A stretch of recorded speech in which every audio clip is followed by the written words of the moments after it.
Hello, everyone. Welcome back. This is me, your humble friend, Miles, the author and YouTuber and just general ditherer, here with yet another video. Today is Wednesday, the 8th of May. The year is 2024. And it is 6:02 in the morning. And I thought I'd come on here and provide you with, a brief 10-minute little discussion on this particular topic, because recent events have sort of basically given rise to it once again. And I figured I may as well talk about it. And given that it is the 25th anniversary of one of these particular topics is just past, I figured what better time than now. So, I've discussed this in the past before, how I went from being basically just an avid television watcher to eventually becoming a novelist. And I'm about to my book is going to come out this week. I'm going to set it to print this week. I'll let you know when it's going to be available for purchase. I know Joseph Logston has wanted to buy it and include it in his Amazon order, because he doesn't necessarily have that many opportunities to buy these sorts of things. But it will be out, in all human probability, this or next week. But nevertheless, I went from a television addict to a lover of literature. And basically, that was detailed in a video, a very long and very sort of aimless video called Why I Stopped Watching Cable Television and Why You Should Too. That was recorded over 3 years ago and posted in 2021, because I didn't have the proper technology at that time to post it closer to the time that I recorded it. But nevertheless, that was at sort of the height of my whole born-again Christian ideology, and so I was sort of a bit quixotic when it came to certain aspects of why it was I forbade myself from television and all that. But I think I called it evil and such, and I don't know, the devil's industry or whatnot. But nevertheless, I'm a wiser man now, and I could now speak on this matter with from a different perspective. So, I suppose this idea spurs from myself making a comment recently on a video by the channel Awe. Now, that's spelled AWE, as in, I had felt a sense of awe overlooking the Tweed caldera or something of that, to that effect. But it's a channel that basically talks about the series SpongeBob SquarePants, the Nickelodeon series that's been going for, 25 plus years. And basically how it's degraded over the years and such, and really it doesn't seem to be getting any better and all that. And the most recent video that this person had posted was called SpongeBob is Only for Kids Now. And let me tell you, I decided to make a comment on that video to the effect of being, I was born at the start of this century, and I'm 24 years of age now, and I've not watched anything new of this program apart from clips in videos such as the one I was commenting on, because I do happen to get curious as to what is being done now. I'm not necessarily so jaded to forbid myself from investigating into this matter. I'd like to see what's going on, but I haven't seen anything from that program since November the 11th, 2013, which is the day when the episode SpongeBob, You're Fired aired. And it got me thinking, back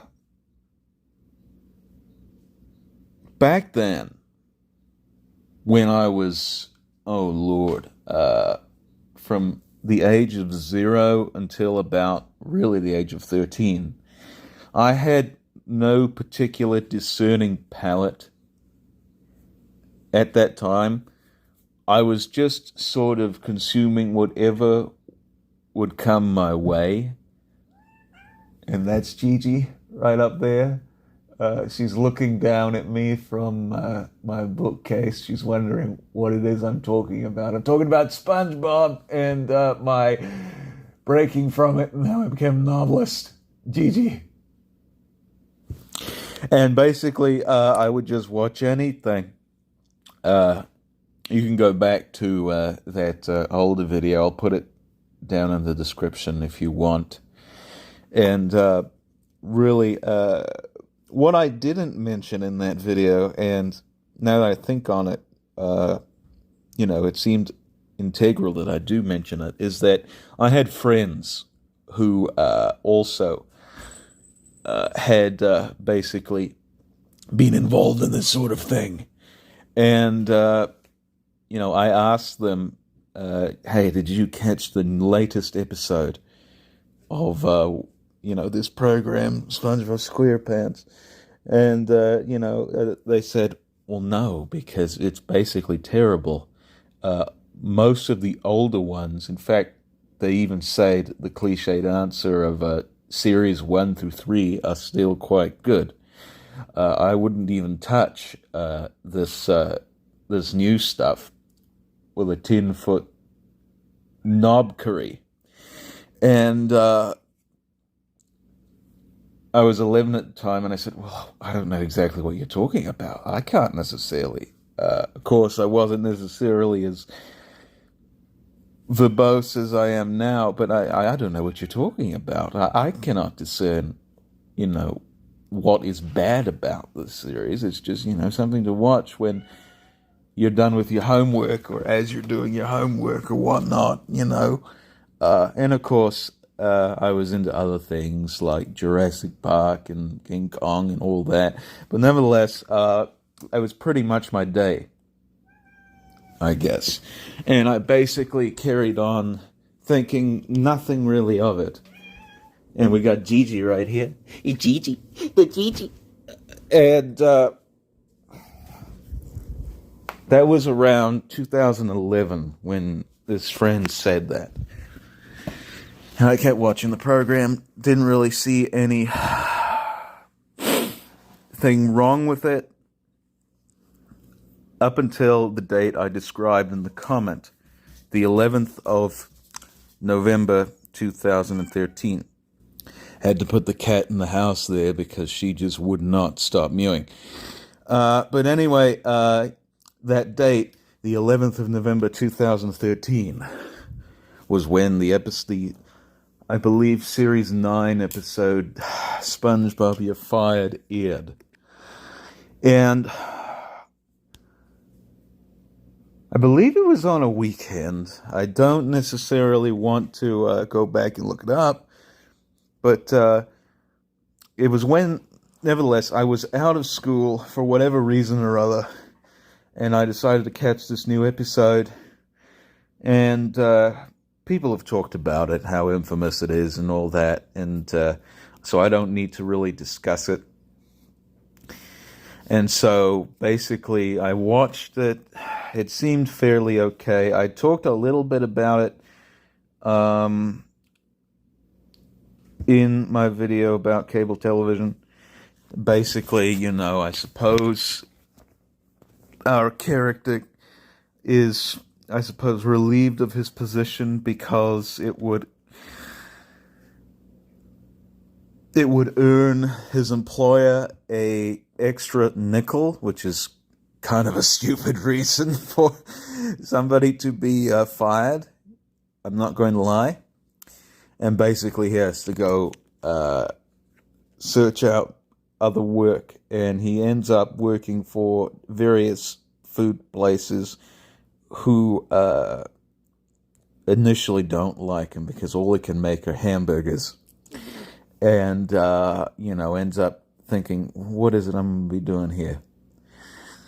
He ends up being unemployed for a while. He hasn't any idea as to what to do in life when all of a sudden one of the, I think it was a hot dog, because these are all characters. Now, this is important. All these managers and such are dressed in their corresponding foods that they serve. They're dressed in costumes that basically emulate the corresponding foods that they serve at their restaurants. One's dressed as a sausage, because he makes hot dogs. One's dressed as a slice of pizza. One is a chow mein noodles, and the other is the last one. This is the most important one, I think, is a taco. And so basically, they all pretty much see that their clientele is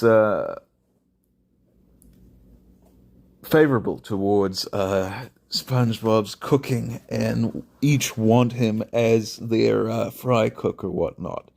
And so basically, this leads into a variegated chain of events where one is trying to kidnap him and the other rescues him, and vice versa, until eventually, before the chaos ensues, this giant Patty mascot comes down from the heavens, it seems, and ends up causing a bunch of havoc among the costume characters. And there was one moment in there that I saw as my 13-year-old self. And I mentioned this in the comment that, I'd made to this channel. Basically where this hamburger man took the taco and, for lack of a better term, ate him. And I sat there as my 13-year-old kid self and had an epiphany. I thought to myself, what the devil is this? Have I been, for all these years, wasting my life with this contemptible rubbish? And whereas other people right all this time? I need to make some serious changes in my life if this is what's to come from television. And so basically, after that, I turned off my set and never turned it back on again. And very shortly after that, I got rid of it. No, I didn't get rid of it. I just moved it to a different room of the house. But nevertheless, I don't have a television as of now. But nevertheless, and then I decided to pick up a new trade, which is the trade of writing. And now I'm a novelist. So that just shows you, I guess, my progression there. That was over 10 years ago, and now I'm about to publish my first, I'm not going to call it proper book, because really the book I wrote when I was 17 that I'm putting out now is not a proper book in any stretch. It is simply a test to see how it will go over with people, and my first mature work will hopefully be out through a small press or something of that accord. But nevertheless, my whole history, how I discovered Conan Doyle's The Lost World and Orwell's Animal Farm, and ended up reading all the classics that there were. Well, not all the classics that there were. There are still, in my mind's galaxy, many black holes that need to be filled. But nevertheless, That was a quote from one of my works, I think, that I'm working on, Ellen Gagnon. So, obviously, my tastes have changed for the better, I'd say. But I'd have to say, I did think for a time, and the whole topic came up in conversation through the years about, how I used to watch SpongeBob SquarePants, and how initially it started off as a fairly good, respectable program that could be enjoyed by all ages, and now it's just degenerated into the lowest fodder that you could find on television. And so I thought about this and actually made an effort to watch a couple of the very first episodes that premiered, which are available on Prime Video, and they were quite good. They were actually very funny, and I laughed quite a bit. I said to myself, "Well, hey, this is actually quality programming." It went from this to what got me basically to leave television altogether. This is just incredible and also kind of scary because I'm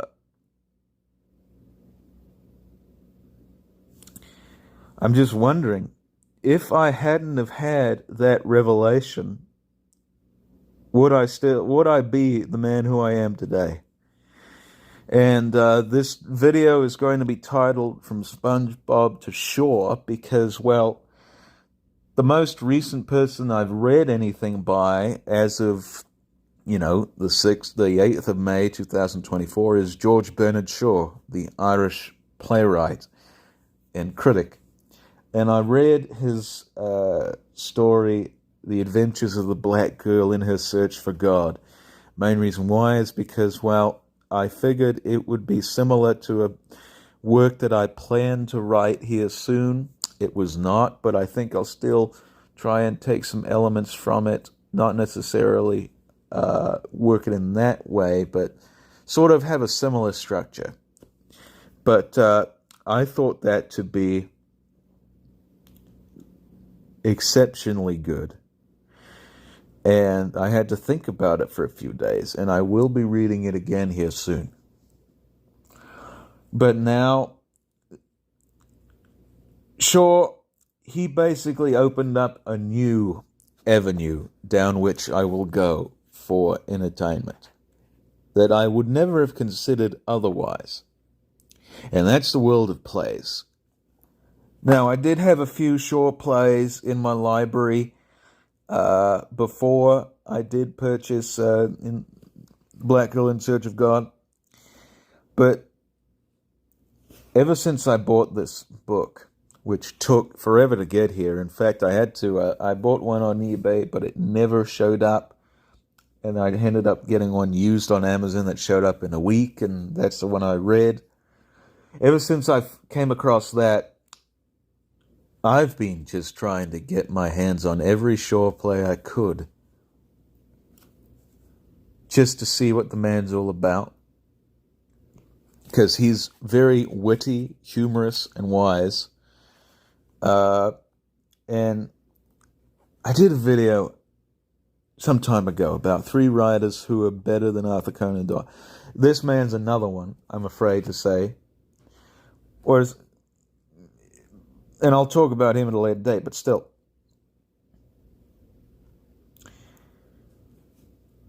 I may be a playwright now. We'll see. But I just wanted to open up a bit on this topic to tell you that, I came from humble beginnings. I was just like many of my lot who grew up on these, I don't want to call them inane, but for lack of a better term, just juvenile programs, which evidently got worse from age. I'm glad I didn't stay on until today, because some of the stuff that I've seen in these clips is just abysmal. And how basically I ended up, becoming my lady, for lack of a better term, became literature. And my consistent, I suppose, advances led me to gush roundly as a veritable volcano of words. And it's all because of that one episode. I would never have really done it had it not been for that. So, I hope this gives you something to chew on for a little bit until I do get the book out. I will let you know when that happens, and I'll also let you know why it is that I have not put it out sooner, because I did have various issues with the formatting, which I'll talk about in that video, which will be the 400th video on this channel. I cannot believe there are 400 bloody videos on this channel. I didn't plan on having that many. I hope that we won't get to the point where there's 1,000, because that's just too many for me. I don't have that many things to talk about. And also, whether I would continue watching YouTube at all is a question that I will raise another time, because that has also come up and may well relate to why it is this whole thing in general, why I stopped watching cable television and the whole SpongeBob thing. I'll talk about it another day. But nevertheless, I hope this gives you something interesting to chew on and debate. And, maybe you'll relate to it, how you basically gave up your past vices. Not that SpongeBob was a vice or anything, but you gave up, nevertheless, your past pleasures and became a better and ultimately deeper man or woman for it. And if so, leave a comment down below as to, whatever stories you may have, and we'll discuss it and hopefully have a good time. But that's all I wanted to say on this matter. I know this video was fairly incoherent, just a little bit. I woke up not that long ago. I used to get up, and I want to get back into this habit, because these cats, I have one in here right now, Riley. I put Layla in the house, as I said, because these cats, I turn in around 8 o'clock. It used to be 6 or 7, but now that we have daylight savings, it's become 8 o'clock, because it doesn't get dark until then. But I used to turn in around 8 o'clock. These cats get me up around 1:30 or 2, so I can feed them. And so I go ahead and do my morning dues, and basically am usually awake by that point, because it takes a while for me to actually get up and then get the food ready and such and all that, and then for them to calm down. And usually I have to go inside, use the restroom, and what have you. And during that time, around maybe 3 or 4, is when I either A, read, because you're undisturbed, or B, write, because there's a certain energy in that air in those very early hours between 4 o'clock and 8 o'clock where you're just more prone to get work done. And I want to get back into that habit.